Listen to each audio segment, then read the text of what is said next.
Just a little something that I've been working on Yeah. in my spare time. Sounds great, man. I mean, you've been practicing. You can tell, right? And practice makes perfect. Season's greetings all. You are now tuned in to Ultrasound. What a season it is. Jace, can't you feel it in the air? The scent of Christmas, the frigid cold of Jack Frost nipping on your nose. Yeah. I guess. What, you don't feel the nutmeggy, eggnoggy warmth of the season? Well, is it warmth or is it cold? Well, it's... Sorry, I'm just maybe not as Christmas sensitive as you are. You know, it seems like you're assuming that I have this ability to detect atmospheric changes or something. I'm sorry. I did. You're right. I did assume that you were a Christmas guy. I thought we'd talked about it before. So what do you celebrate? Is it a Yule, Hanukkah, Life Day? Okay, well, I know that you made some of those up, so... Well, no. I mean, okay. So, which one do you celebrate? What do you celebrate? Christmas. Then why are you yanking me around with all this? I don't know. That's just it feels like what you do this time of year. You know, I'm just trying to get some quick social credit. Look, I think this is a time of year to celebrate the holidays. I think a brand new holiday could spring up just based on this new Seth MacFarlane album. Yep. That's right. Old Brown Eyes is back at it again with Victorious alum Liz Gillies, and they have brought us a fantastic little ditty that goes by the name We Wish You the Merriest.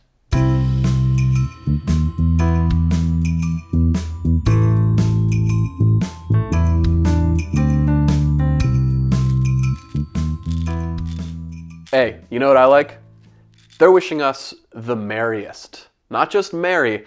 These two are wishing us the merriest, which I think is pretty funny.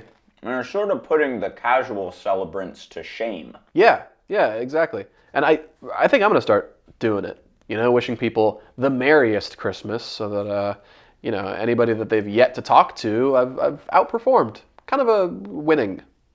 Winning, Winning. dude, he's awesome. I will absolutely raise a toast, a snack toast to that. Yeah. What is this? What's going on here? Oh, this? Yeah. Well, this is sort of a little combination that I whipped up a little while ago, just for the holidays. Peanuts, chocolate dragée, very, very smooth combination. Gotta say, just something unavoidable about the way the two blend in your mouth. You know, it's one thing to have them separately, but to put them together, tour de force. Peanuts and M&Ms? M&Ms, yeah. Man, I gotta say, I gotta show you something after the show. For sure. Yeah. For sure. Well, anyway, like these two fantastic flavors, this is a collaboration we never could have seen coming. No. I mean, First off, you've got Seth, right? MacFarlane, a musical juggernaut, a total punching above his weight kind of guy in the world of songcraft. And then you have Liz Gillies, who's, I don't know, kind of a nothing person. Yeah. I know her from Winx Club, I guess, and then there's Victorious. Well, I haven't. I haven't really seen. Right. Yeah. Yeah, we're not girls. I think she was on an episode of Family Guy once. Love that show. Hey, sound off in the comments if you want to give a quick shout out to Peter Guy. You love that show. I love that show. Yeah, I mean, when it comes to FG, it's what the diehard fans call it. I know everything there is to know. Oh yeah? What's the dog's name? That's Vinny. Nice. Yeah. Nice. Hard to argue with that. I know my stuff. It's funny that you mention Family Guy because Seth was actually on SNL a few years ago promoting a new album. And at the same time, he was not only the musical guest, but he was also the host. But it was really cool because he actually did a few impressions from Family Guy. No way. And he does I'm going to be honest, I think he does a pretty good job for someone who's, I could see him being a voice actor, but I I don't know. Let's check it out, and we'll check it out. Yeah. And then we'll check it out. All right, you're doing good, buddy. You're doing good. You're very likable so far. Keep it up. Do not look at the lady in the front row with the big knockers, all right? Just focus on the monologue. You'll be fine. Oh, you're doing the voices, you draggle-tailed gobblesnout. Okay, Seth, I see you with the Peter voice. Yeah, I mean, I think it's really impressive, mostly because he's clearly got such mastery over his own voice, you know? He's a professional in a lot of ways, and this is clearly just another one. Yeah, he's got a kind of Sinatra thing going on. It's true. He really wears his influence on his sleeve in a lot of ways. What do you mean? I'm going to be real with you. I have no idea. I've never really understood that phrase or what it means. Yeah. So I'm like, he has like Sinatra cufflinks? No, I don't think it's quite that classy. I think it's more of a wristwatch with Sinatra's face on it. Oh, yeah, that's in poor taste. Well, I think the whole project can tend to be. I mean, he's mimicking the late great Frank. Right. You know, one of the best storytellers and singers of our generation, of any generation. Yeah. And it's just, I don't know, it's a little disappointing to say the least. And to say the most, honestly, I think his mimicry is mockery, and I would call it a sin. Yeah. It's a bit of a sin-atra. Oh, right. Very good. Well, I do think, especially when you're looking at these songs and their lyrics, it's just the cadence that MacFarlane is bringing to them. It's something that we've all heard before. I mean, if somebody's going to put out a Christmas album, I wish it were BTS or something, you know? I mean, at least we would be hearing something different. Yeah. You know, and that's going to be subversive. But All right, well, we'll talk a little bit more about BTS later. Oh, really? Yeah. Okay. But we'll get into that. That's fun. I just, I think when you devote your entire career to just music, you know, no other projects or endeavors in the way, I expect to be surprised. And I expect, at the very least, for you to be able to carry a tune. I mean, goddamn. Yeah. You know? Yeah, no, it is sort of a bare minimum thing. You look at even some of his recent output, 2019's Once in a While, and he's just got this shimmering vibrato that really works on that. And he definitely doesn't bring the energy or the lust for life that he had on 2015's Music is Better Than Words. Oh, what a project. Yeah. What a message. I mean, truer words, truer music has never been played. Totally. And it's, I mean, no artist can put out hit after hit after hit. I mean, it's, a discography is supposed to experience these peaks and high points, you know? And it's true, and I don't want to put all of the blame on Liz Gillies. Yeah. But it does feel like she might be the rotten egg in this nog. I mean, you know, I wasn't going to say it, but I mean, hey, this might just be what happens when, for a project of this caliber, you team up with, I mean, no offense, but just an absolute fucking nobody. Yeah. I mean, you know, it's a Nickelodeon star. A Nickelodeon star. I know. And is the whole Nickelodeon, is it a curse? Right. Well, obviously, Chairman Dan Schneider sort of soiled the name of the House of Nick with his lewd reposts of young actresses' feet, his DMing, requesting their toes. Yeah. Maybe other non-pedal blunders. Maybe. Yeah, and Drake Bell, you know, threw his whole career away being an egotistical creep. Yeah, and Ned's Declassified School Survival Guide, after the lithium battery incident, they really should have just renamed it Ned's Declassified Lithium Battery Incident Survival Guide. Yeah, I mean, that's the kind of thing, you know, we all remember where we were. Yeah, exactly. Yeah. This whole Nickelodeon thing, I don't want the bad voodoo from it to affect Seth. You know, I'd be willing to fall on my sword to defend the citadel of MacFarlane if I must, but I just hope it doesn't come to that. Yeah, amen to that, brother. Well, now that we've spent a little bit of time talking about Liz and Seth and their artistic partnership, I do want to kind of pivot really quickly just to talk about this beautiful background Yeah. that we have behind us. Yeah. This sort of winter wonderland that we've been able to construct. It is back something. here. Yeah. Brr. Yeah, right. I mean, are you cold? No, I'm fine. Okay, cool. Yeah. Because the heat still isn't working. Yeah, and no, I've been talking to the guy. It's and fine. He's okay. I thought it would be fun to do some Winter Wonderland tracks. Oh, like Desert Island tracks. Exactly. Cuts from the Yeah. album that will help you make it out here. So this is a survival like situation. No. It's a Christmas thing. It's happy. It's you're glad to be there. You can't leave, I guess, and it's winter forever. But Right. It's like Narnia, kind of.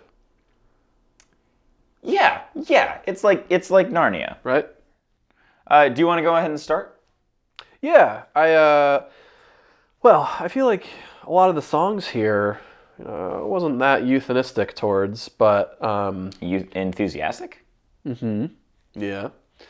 But I did appreciate their rendition of Frosty the Snowman. I thought that was solid, especially just because that song means a lot to me. Tell us more. Yeah, I mean, like as you know, I was actually one of the children in the Frosty the Snowman song. Sure. And so I feel this song is yeah, I mean, I can say firsthand he was a verifiably good soul, and a comforting presence that was there when we most needed it. Yeah, and I think that his legacy living on musically is just something that's been like really lovely to see. And This is the guy with the button nose and the coal eyes and stuff. yeah. Whatever. My pick is going to be, or one of my picks is going to be Christmas Time All Over the World, which I thought was a good celebration of Christmas time all around the world. Sure. Really fun song for most of it. Towards the end, it got a little strange. I couldn't really understand most of what they were saying. Oh, yeah? Yeah, let's take a quick listen to that, actually. So joyeux Noël, Feliz Natal. que lu que queres vist. Yeah, I got nothing. I mean, like... I got... And then there's Rudolph the Red-Nosed Reindeer. Sure. Like Frosty, one of these all-timer characters that you have with Christmas, probably up there with Jesus and Santa. Yeah. And Mrs. Claus, of course. Yeah, can't forget about her. Can't forget about her. I really liked the world building of this. You talk about these Christmassy characters, but I think Rudolph the Red-Nosed Reindeer introduces a lot right off the bat. Dancer, Prancer. You got Comet, who I think is an undervalued member of the team. Yep. Donner, Blitzen. And Comet, who's just, I don't know. I mean, I really think that he's been holding them together this season. Okay. Yeah. Sure. I don't know. I don't like it. The song. I feel it promotes this kind of loser mindset. What? It's about being unique. Yeah, uniquely bad at your job. I mean, did Rudolph ever even consider the effect that his nose will have on air traffic control? I guess he hadn't thought about that. I guess he hadn't considered it. Whatever. I can't stand his smarmy ass. I'm ordering veal tonight. Well, before you go, we do have a little housekeeping we want to take care of. This is very exciting. We have our first ever annual Secret Santa. That's right. Right? We've got our Ultrasound office Secret Santa. Yeah, the staff here, we're going to be participating in a little secretive gift giving, which is always exciting. I see you got your gift right over here. Yes, I do. Would you like to know who it's for? Well, no way of me knowing. So let's find out. Well, this gift has your name on it. Wait, what? Yeah. Wow. I got you. Awesome. Thank you. That's let's open this up. Yeah, I think you'll like it. Okay. This is You like it? it's Just to keep track of the time.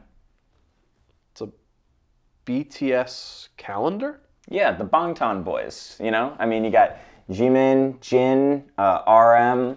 Yeah. You got V, Jungkook in there. Sure. That's You know, I don't really listen to these guys. That's the... What do you mean? You talk about them all the time. You're talking about them like 5 minutes ago. You were talking about these guys. BTS? Yeah, BTS. You were saying, I wish if BTS did a Christmas album, I think that'd be really fun. Yeah, BTS. That's Built to Spill. Oh. But, I mean... Yeah. Well, it still works, right? It's still a functioning calendar. It's a 2024 calendar. It's got all the days. I checked. It's even got February 29th on there, right. which sometimes they forget. I've noticed that. Have you noticed this? Yeah, no, thank you. Thanks. That's, that's fun. Bet you're wondering who I got. I am. I feel like that's a good way to do Secret Santa, right? The person who gets the gift then gives the next gift. Well, Wow. my gift, nice and wrapped, Very nice. I'm going to be giving to... Oh. Really? Yep. Oh my gosh. Look Yeah. at that. You know it. That's all you. Open it up. Well, you like?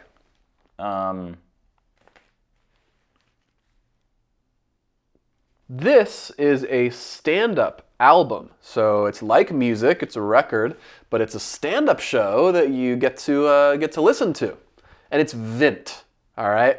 Why is he looking at me like that? It feels haunted. Well, How Vint is this? It's Vint, I can assure you. And that is Woody Allen. He's super funny, bro. And this was recorded before he regrettably made all of those sensitive movies. So yeah, I mean, Merry Christmas. Do you like it? Not really. Oh yeah. Yeah, he's got a wicked way about him. Yeah. I don't know what I'm supposed to do with this. Well, just set it I think with that out of the way, we can now talk about our verdicts. Yeah, well, I think we had some similar gripes for sure. For sure. I really do feel like I can't shake the feeling that I've heard a lot of these songs before. You know what I mean? True. I really do want to see more from these two. I know they're capable of more, but it's not going to change my score. I'm going to have to give this album a 1 out of 5. That's going to be my score. I don't know. What were you thinking? That's interesting. I think I felt a little more positively about the album. I ended up giving it a 20 out of 100. Wow. Just a little bit underwhelming. I do think Christmas albums kind of have the deck stacked against them. You can only play them at certain times of the year, so that definitely takes a lot of points off. Because, I like to give at least 1 point for every month of the year that you can play an album. Totally. So, yeah, that whole thing was pretty tough. But, I don't know, any closing thoughts? Hey, I respect your opinion. To each their own. Well, that's what's so great about this show, is that we can have our two different opinions. Right. It seems that we agree, though, that this thing maybe was just, at the end of the day, a bit stale. It is a little stale. It's like a fruitcake. Yeah. Wait, what did you call me?